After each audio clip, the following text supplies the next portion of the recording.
And now for the most interesting part, Vlad III, Tepes, or Vlad Dracula. This is a real historical figure, the ruler of Wallachia, part of modern Romania, in the 15th century. Born around 1,431 inches Transylvania, he was the son of Vlad II Dracul, who was a member of the Order of the Dragon, a chivalric order founded to defend Christianity against the Ottoman Turks. The nickname Dracula means son of the dragon, or, in folk interpretation, son of the devil. Vlad III himself added Tepes, the Impaler, due to his methods of dealing with enemies, though this nickname appeared after his death. Vlad ruled Wallachia 3 times, in 1448, 1450, 1462, and 1476. However, his rule is overshadowed by a reputation as a harsh ruler. He fought against the internal nobility, boyars, who betrayed him and against crime, imposing strict laws. Contemporary sources, including pamphlets from Germany and Hungary, exaggerated his cruelty for propaganda, describing thousands of executions, but historians note that this was typical of the era of feudal wars. There is no vampirism in his biography, it is pure legend. But the name Dracula, the connection to Transylvania, the reputation as a defender against foreigners, the Turks, and the grim stories made him the ideal prototype for the future myth. Vlad died in battle in December 1476 or January 1477, likely at the hands of Ottoman soldiers. His head was allegedly sent to the Sultan as a trophy. Today, in Romania, he is considered a national hero, a symbol of resistance to invaders, not a monster. 1816. Via Diodati on the shore of Lake Geneva. The year without a summer, due to the Tambora volcanic eruption, cold, rain, boredom. Lord Byron, his physician John Polidori, Mary Shelley, and her husband Percy Shelley passed the evenings by telling scary stories. Byron proposed a contest. Everyone would write a Gothic tale. From these evenings, 2 monsters were born. Mary Shelley's Frankenstein, about the creation of life and its consequences, and John Polidori's The Vampire, 1819, the first fictional story about a vampire in the English language. Polidori, inspired by Byron, created Lord Ruthven, an aristocratic, charming, and dangerous figure who seduces and destroys. This was a revolution. The vampire became not a peasant upper, but a refined, charismatic predator, reflecting the Victorian elite's fears of moral fall. The Victorian era added a new layer. Tuberculosis, the romantic illnesses, caused victims to become pale, lose weight, yet appear ethereally beautiful. Sufferers avoided the sun, coughed up blood, and families died in a chain, as if the first was sucking the life out of the rest. This reinforced the myth, the vampire as a metaphor for incurable disease and suppressed fears. 1897 Bram Stoker publishes Dracula.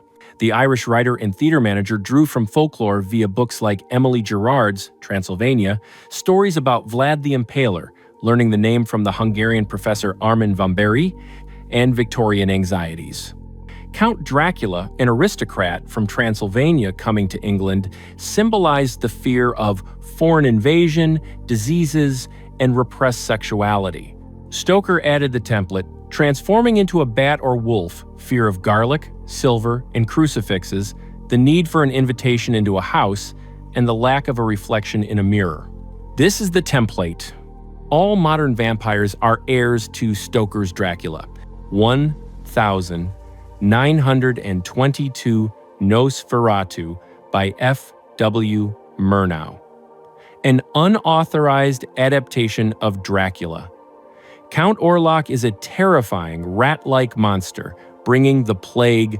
The film emphasized horror and the supernatural, but a lawsuit by Stoker's widow mandated the destruction of copies, though some survived. It was still horror in its pure form. 1931 Bela Lugosi in Todd Browning's Dracula. Elegant, hypnotic, with a Hungarian accent. The vampire became an icon of style: tuxedo, cloak, slicked back hair, an image for decades. Lugosi, a native of Hungary, added charm, making Dracula appealing. 1,950 seconds, 60 seconds, the British studio Hammer Horror. Christopher Lee as Dracula, terrifying and sexual.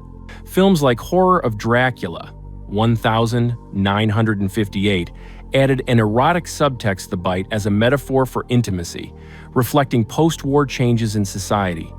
Late 20th century vampires become anti-heroes. Anne Rice's Interview with the Vampire, 1976, film adaptation 1994. They suffer, philosophize, tormented by eternity and loneliness.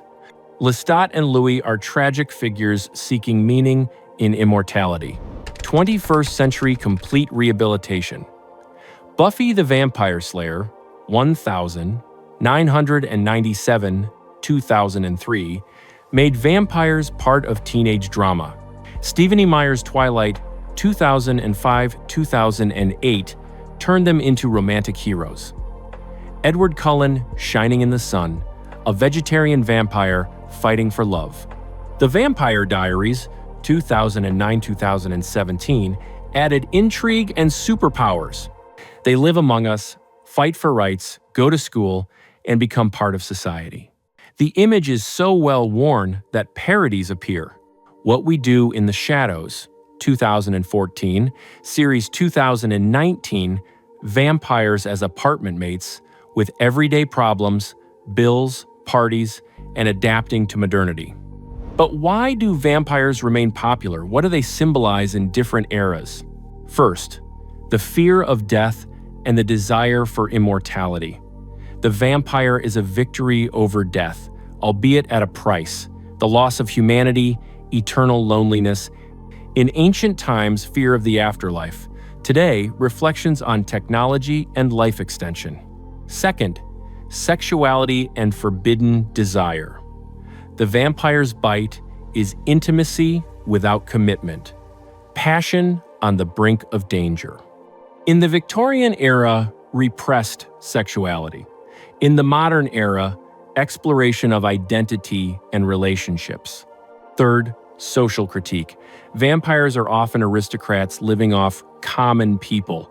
This is a metaphor for exploitation, class inequality, and capitalism. In Stoker's Dracula, a critique of colonialism in reverse. Fourth, the fear of the other. Dracula is a foreigner bringing disease to England. This is the Victorian fear of immigration, epidemics from the colonies. Today, vampires symbolize minorities fighting for integration.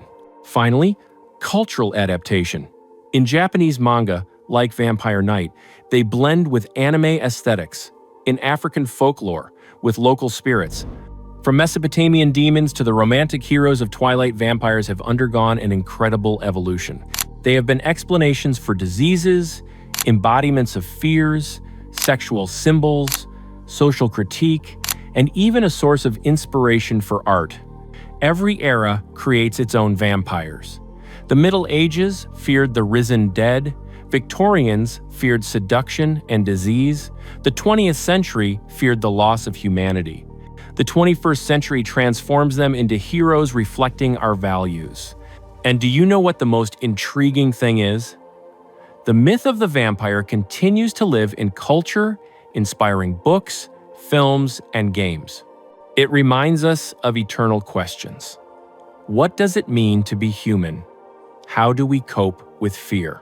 The reality of the myth lies in its ability to evolve. Like this, if vampires intrigued you even more, and subscribe. See you in the world of legends.